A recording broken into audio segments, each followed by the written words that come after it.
Before I tell you what happened, I need you to do one thing for me. If you love real incident-style horror, slow-burning dread, and stories that crawl under your skin and refuse to leave, subscribe to this channel right now.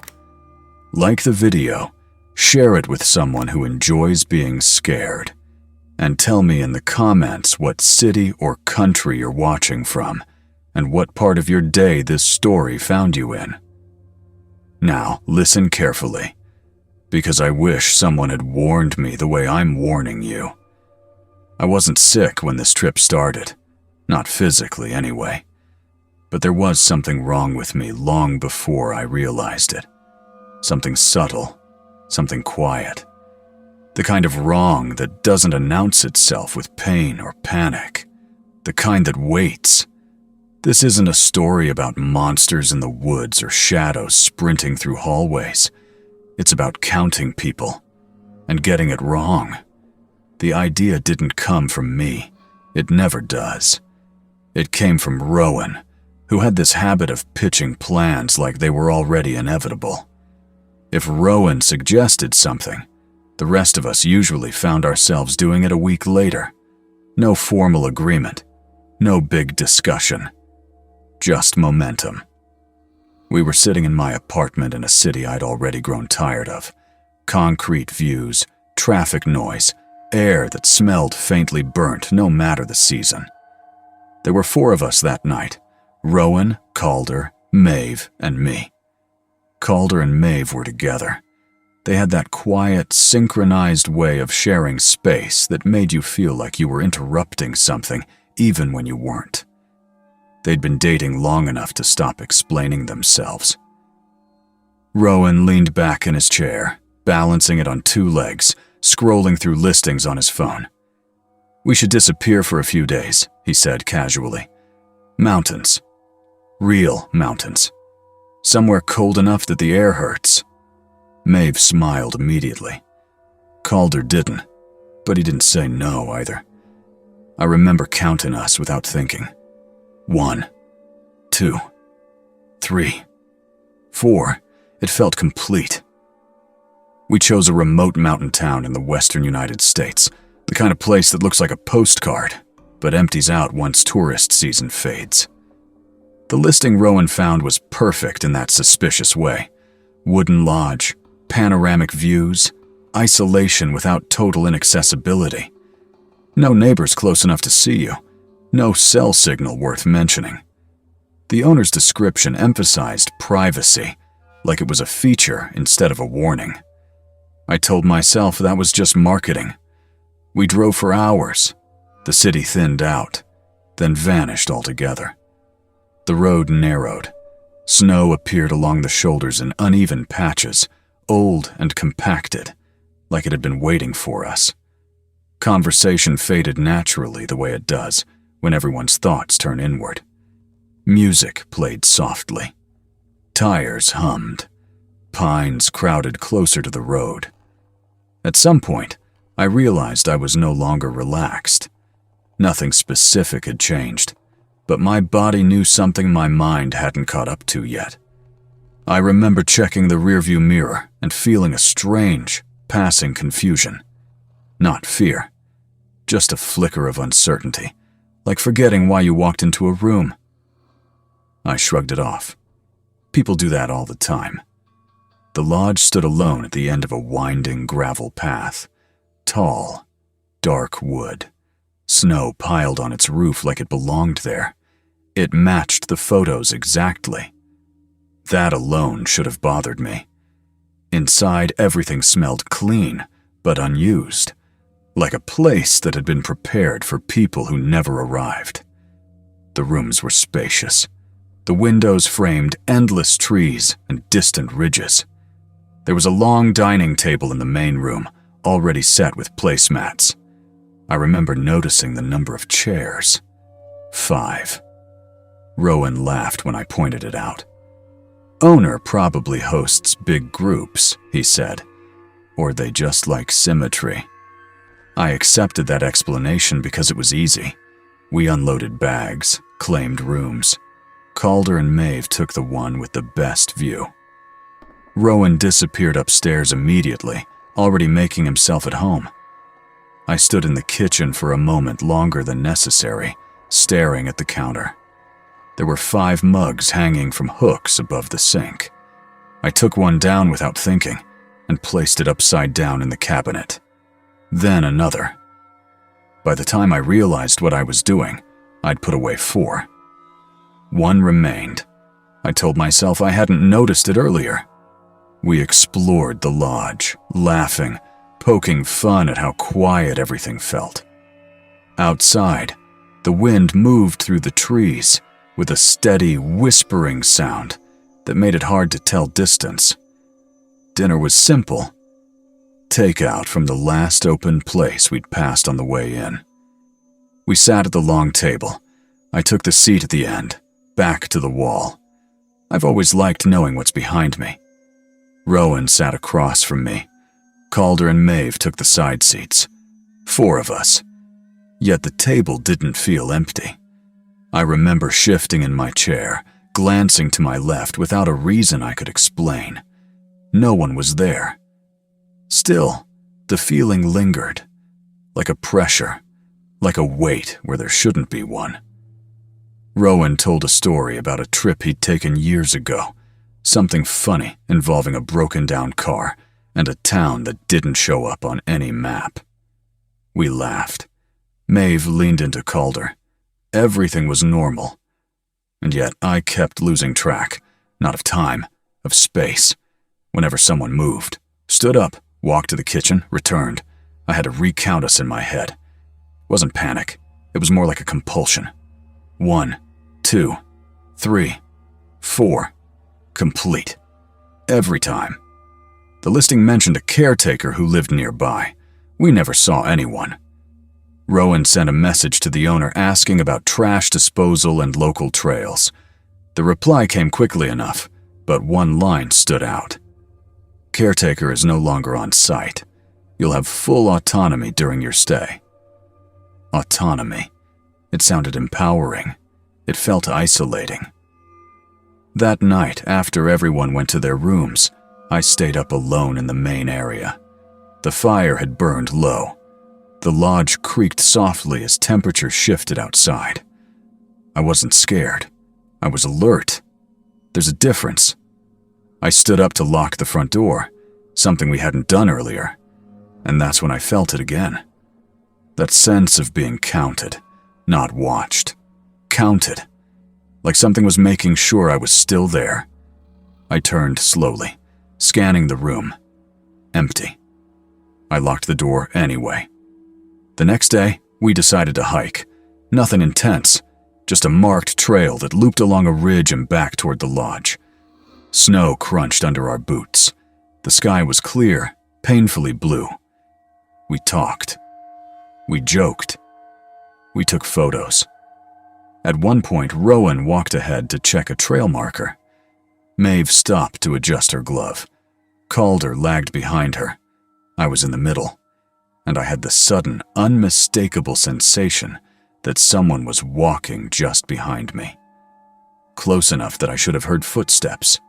I stopped. Everyone else stopped too. "What?" Rowan asked. I turned around. No one was there. Calder frowned. "You good?" I nodded too quickly. "Yeah. Thought I dropped something."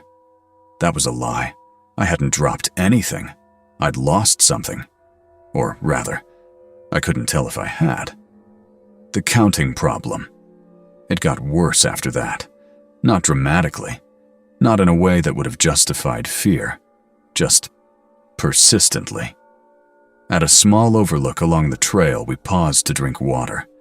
I handed bottles out automatically. I handed out 5. My hand froze when I realized what I'd done. Rowan laughed again when I mentioned it. "You're losing it up here," he said. "Altitude messes with your head." Maeve agreed. "Happens all the time." I wanted to believe them. I forced myself to count again.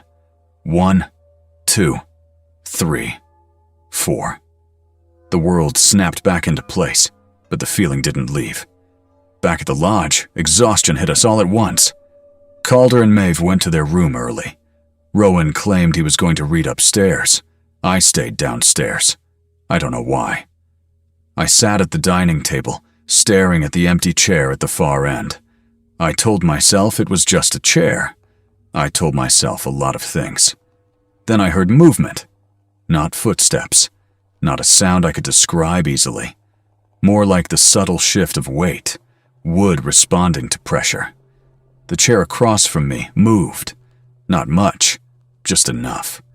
I didn't run. I didn't scream. I whispered, "Who's there?" The lodge answered with silence, but the sense of completion returned, like the count had finally resolved. 1, 2, 3, 4, and something else. Something I couldn't place yet. Something that didn't feel like a number, but insisted on being included anyway. I didn't sleep that night. I lay in bed staring at the dark ceiling, listening to the lodge breathe, wood contracting, wind pressing against the walls, the building settling into the mountains like it had always been there and always would be, long after we were gone. Every time I closed my eyes, my mind did the same thing.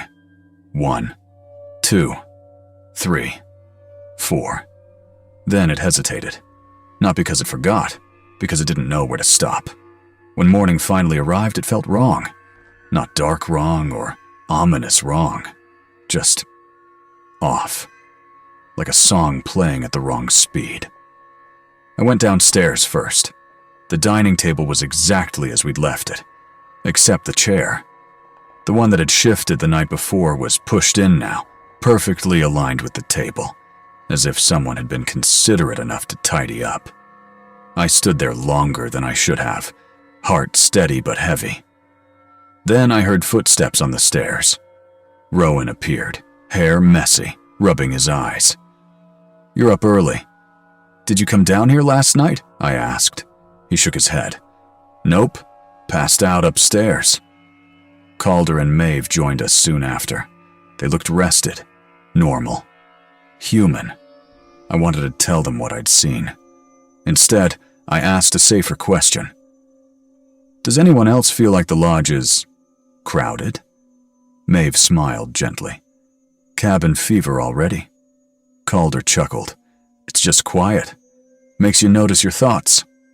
That explanation slid into place too easily. We ate breakfast.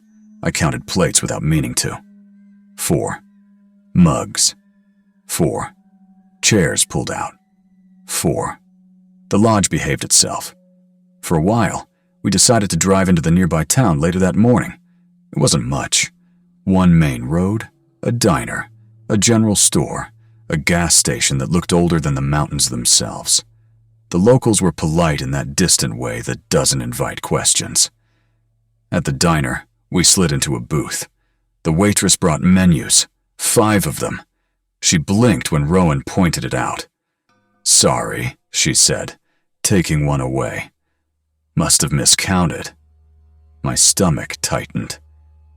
"Do you get many visitors up here this time of year?" Maeve asked, trying to keep things light. The waitress hesitated, just a fraction too long. "Not like before," she said. "Some places stay empty longer than they should." I wanted to ask what she meant. I didn't. At the general store, I noticed something strange near the counter.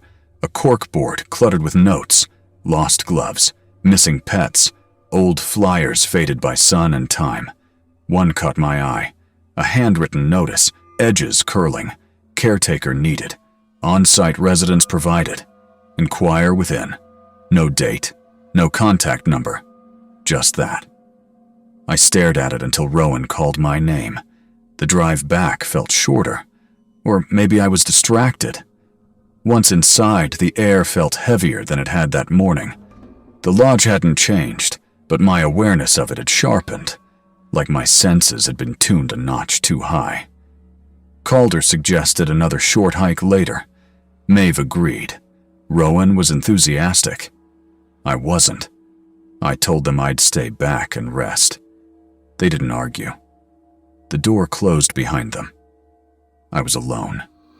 Or at least, I should have been.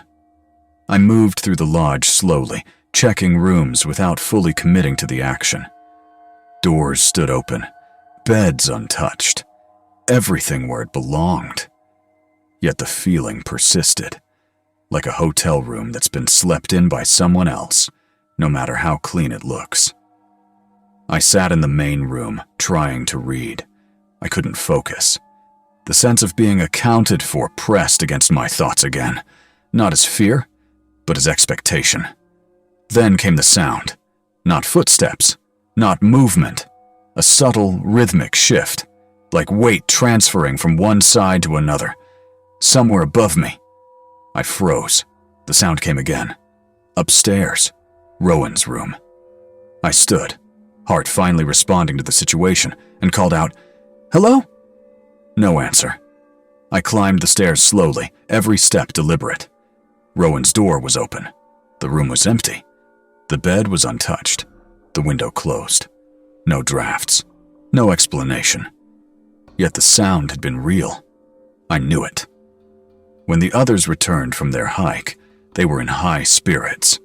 Faces flushed. Voices animated. I tried to mirror their energy. It didn't quite work. Maeve noticed. She always did. "You okay?" she asked quietly while Rowan and Calder argued about dinner plans. I hesitated. Then, "Do you ever feel like there's someone else here?" She studied my face, not dismissive, concerned. "I feel like this place is getting to you," she said carefully. "Isolation can do that." "Do you feel it too?" I pressed. She shook her head. "No." I wanted to believe her, but when she turned away, I saw her glance, just once, toward the empty corner of the room. Dinner was louder than the night before. Laughter. Music playing softly from someone's phone. Plates clinking. Normalcy as defense. I reached for the salt and realized there was already one near my hand. Another sat closer to the empty end of the table. 2 identical shakers. No one had put it there. I didn't mention it. Instead, I focused on conversation, on chewing, on swallowing. Halfway through the meal, Rowan stopped mid-sentence. "Did you hear that?" We all paused. Nothing. "Probably the wind," Calder said. Rowan nodded, unconvinced. I felt it then, that sense of completion, as if the table had finally been set properly. I looked down. There was an extra plate, empty, clean, placed carefully. My breath caught. No one else seemed to notice, or maybe they were choosing not to. Later that evening, the power flickered. Not fully gone, just a brief dimming that reset the room's rhythm. Maeve stood abruptly. "I don't like this," she said. "I need air." Calder followed her. Rowan hesitated, then joined them. I stayed seated. The extra plate remained. I stared at it, pulse pounding. "You don't have to pretend," I said softly. The words surprised me. The room remained silent, but the pressure increased, like standing too close to someone without looking at them. "You're not part of the plan," I continued, voice shaking. "We didn't invite you." The chair opposite mine creaked, just slightly. That was enough. I stood and backed away, knocking my chair over. The moment shattered. When the others returned, the plate was gone. So was the second salt shaker. The table looked normal again. I didn't. That night, no one wanted to sleep alone. We gathered in the main room, blankets pulled close, pretending it was a fun idea instead of a necessity. Conversation dwindled. Eventually, Rowan spoke. "I keep thinking we forgot someone," he admitted. The words landed heavily. Maeve swallowed. Calder stared at the floor. I felt a strange, grim relief. "I think something here wants to be counted," I said. "Not seen, not heard. Just included." Silence followed. No one laughed. No one argued, because deep down, they felt it too. The lodge settled around us, satisfied, for now. We agreed, without saying it out loud, that we wouldn't leave that night. No one suggested packing up. No one said we should call anyone. The lodge had slipped into a strange authority over us, and we obeyed it the way people obey weather, by adapting, by enduring, by waiting for it to pass. We laid blankets on the floor of the main room, close enough that our shoulders nearly touched. Rowan took the couch. Calder and Maeve sat back to back on the rug, knees drawn up. I stayed nearest the dining table, not because I wanted to, but because my body drifted there like iron filings toward a magnet. The fire dwindled to embers. The lodge listened. Sleep came in fragments. Short, shallow dips into unconsciousness that ended the moment the room shifted, or someone breathed too loudly. At some point, Rowan sat up abruptly. "Does anyone remember agreeing to a rule?" Calder frowned. "What rule?" Rowan rubbed his face. "I don't know. It just feels like we did. Like there was something we weren't supposed to do." I knew instantly what it was. "Don't recount," I said. 3 heads turned toward me. "Recount what?" Maeve asked. "Us," I said. "The moment we stop counting, it settles. The moment we start again, it pushes back." No one argued. We all understood it instinctively now, the way you understand gravity after falling once. Rowan lay back down. No more counting. The pressure eased. Daylight didn't reset anything. It simply revealed how deep the problem had grown. The lodge looked the same. Sunlight on wood, dust motes floating lazily. But the air felt stretched thin, like the walls were further apart than they should be. Maeve went to the kitchen first. She stopped dead. "There are groceries," she said. Rowan followed her. We didn't shop. The refrigerator held fresh produce, milk, bread, enough food for another person, neatly arranged, recently handled. No receipt, no bags. Calder closed the fridge slowly. "Someone came in?" "No," I said. "Someone never left." We ate anyway. Hunger outweighed fear. We decided to return to town. Not together. That was another unspoken agreement. Splitting up felt wrong, but moving as one felt worse. We drove in a single car, but when we parked near the diner, I found myself hanging back as the others went inside. I watched through the window. The waitress noticed them immediately. Her smile faltered. She glanced toward the empty space at the end of their booth. Then she looked away. I went inside. Her eyes met mine. Recognition flickered there. Recognition mixed with something like regret. "You're staying up at the lodge," she said quietly. I nodded. She slid a mug toward me I hadn't ordered. "Some places don't like being forgotten," she said. "They remember when people don't." "What happens when you remember them?" I asked. She hesitated. "You make room." That was all she would say. When we returned, the lodge felt pleased. The temperature was more even. The wind outside had softened. The pressure that had been pressing against my thoughts loosened its grip. We spent the afternoon in uneasy calm. Too calm. It reminded me of the quiet after a storm, when debris hasn't settled yet, and the air still hums with energy. Calder broke the silence. "We need to leave." Maeve nodded. "Tonight." Rowan looked toward the windows. "It won't let us." The words hung there, undeniable. I realized then that the lodge wasn't trapping us physically. It was editing us. It started with small things. Rowan forgot where he'd put his jacket, then forgot owning it at all. Maeve stumbled over Calder's name once, corrected herself too quickly. Calder stared at the staircase as if expecting it to move. I lost something more personal, a memory, not of the trip, not of the lodge, of why we were four. I tried to recall the dynamic before the trip, who initiated plans, who followed, who balanced the group. The edges blurred. It felt like something had been removed cleanly, leaving no wound behind. That evening, we sat at the dining table again. 4 plates, 4 chairs pulled out. 1 chair remained at the far end, untouched, waiting. Rowan stood suddenly. "No," he said firmly. "We're not doing this." The chair shifted, not toward us, away, as if offended. The pressure returned instantly, stronger than before, compressing thought, narrowing breath. Maeve winced. Calder clutched the table. I understood then. It didn't want attention.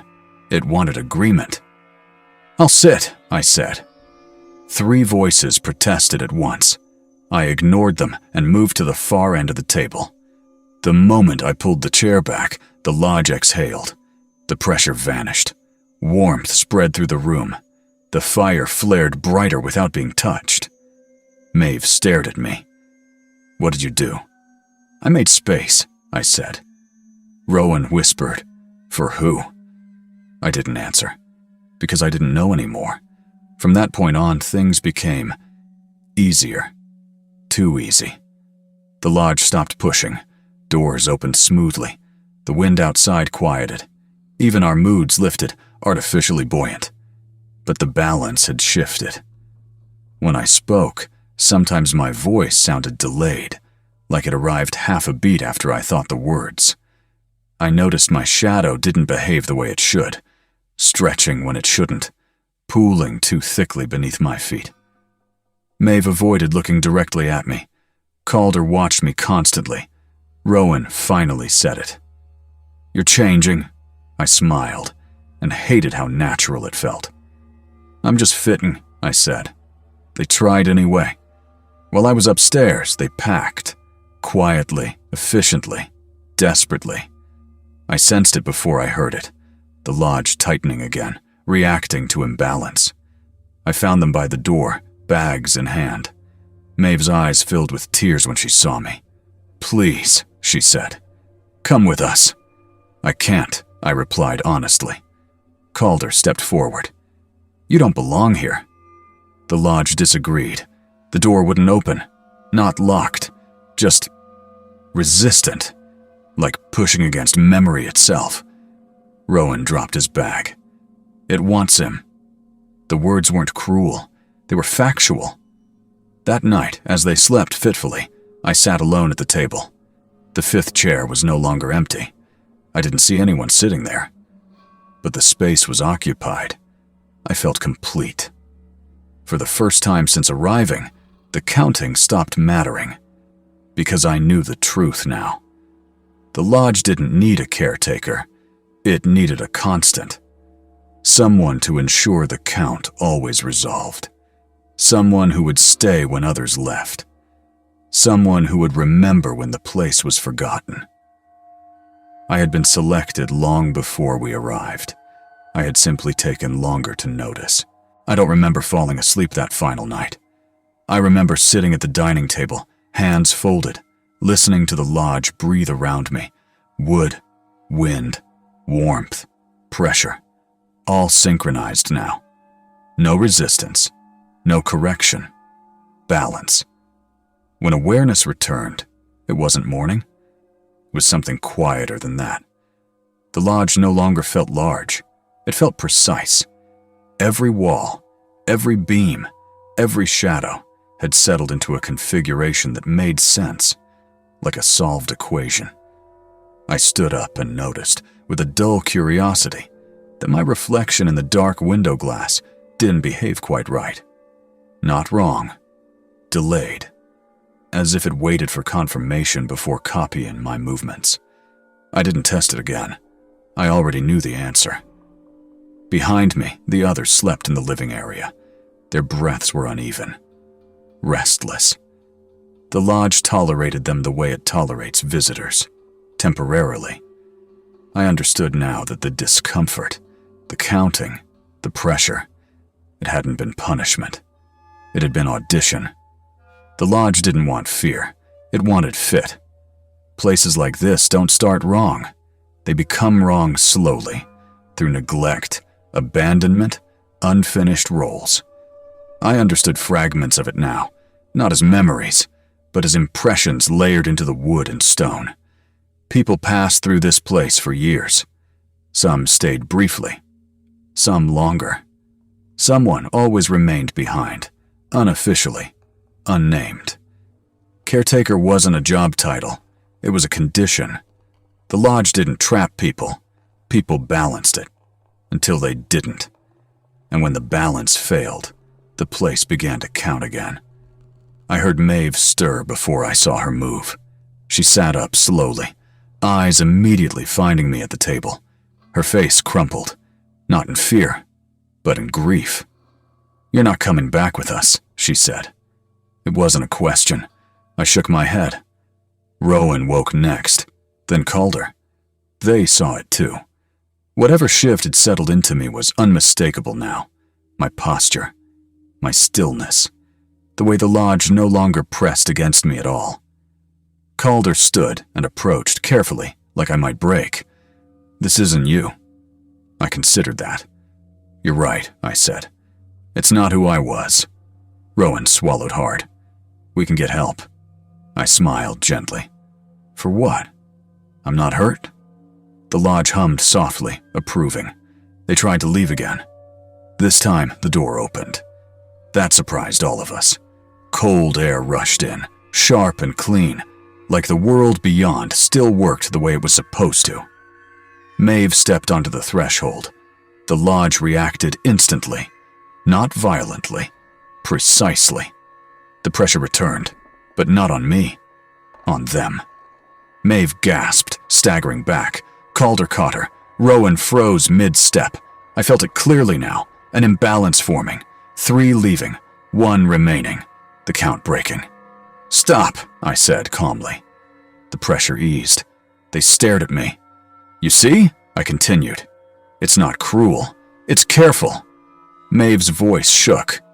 "You're choosing this place over us." "No," I corrected. "I'm choosing the space between numbers." They didn't understand. I did. I saw it then, not as a vision, but as certainty. If I walked out with them, the lodge wouldn't follow. It would wait. It would hollow. And eventually, it would call again. Someone else would feel the counting start. Someone else would lose track. Someone else would be edited down until they fit. This wasn't sacrifice. It was containment. "I'll stay," I said. "You'll go, and the counting will stop." Calder clenched his fists. "You don't get to decide that alone." "I already did," I replied. The lodge agreed. They left without another word. I watched from the window as they loaded the car, hands shaking, movements frantic. They didn't look back when the engine started. That hurt more than I expected. But pain fades. Balance remains. As the car disappeared down the gravel path, the lodge settled fully around me. Complete. Days passed, or something like days. Time behaved differently now, stretching, compressing, looping back on itself in subtle ways. I learned the rhythms of the place, when the wind would rise, when the walls would creak, when the silence meant something was approaching imbalance. Visitors came once, just hikers, lost and cold. I greeted them at the door. They felt it immediately, that strange pressure, that urge to count. I offered warmth, directions, calm. They left quickly. The lodge allowed it, because I remained. I understand the rule now, fully. A place like this can hold 4 comfortably. The 5th is always the problem. The 5th is the question. The lodge doesn't want the 5th gone. It wants the 5th resolved. You might wonder how I'm recording this, why I'm sharing it. That's simple. Places forget themselves when no one remembers them properly. I don't want this lodge to starve. and I don't want it to hunt. So I speak. I tell the story. I let you count. One voice, one place, one constant. If you ever visit the mountains and find a rental that feels too quiet, too complete, check the table, check the chairs, and if you feel the urge to count people more than once, leave. Because if you don't, the place will decide whether you're a visitor or the answer.